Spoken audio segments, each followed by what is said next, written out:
采菊东篱下，悠然见南山。大家好，欢迎关注南山红袖。今天呢，我们就不出去拍视频了。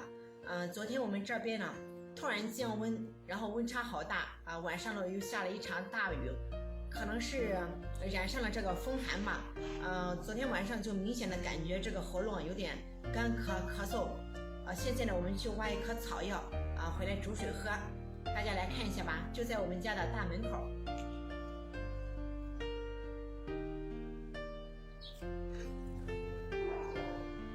大家来看一下，这个呢就是长在我家门口的一棵草药。大家来看一下，我不说名字，你们知道这叫什么草药吗？你看，这是它的背面，纹路呢非常的清晰，叶子呢宽大而且肥厚。这个呢是它的花穗，上面呢已经结了种子，过几天呢我们就要把它的种子给它采摘下来。其实呢我们这边叫它车轱辘草。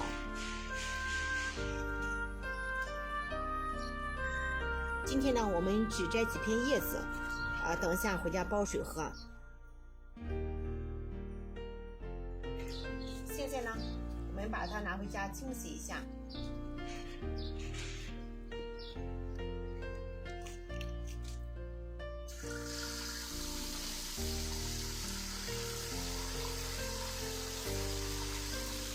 像在我们家呀，不管是大人还是小孩子，一般有个头疼发热就是咳嗽之类的，只要是初期不是那么严重的情况下，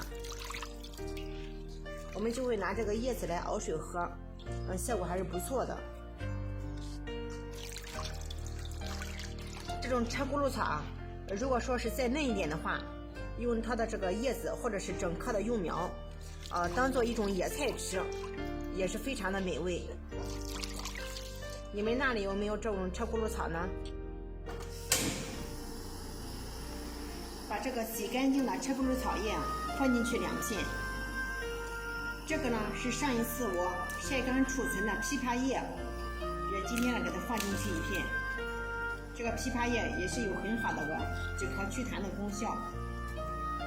然后呢我们用小火给它煲上30分钟就可以了。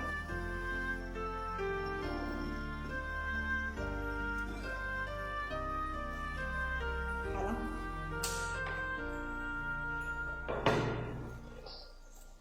现在呢我们把它盛在碗里。这个汤药呢之前我喝过，有一点点的微苦，大家呀可以把这个红糖给它加进去1点，这样喝起来呢口感会好一点。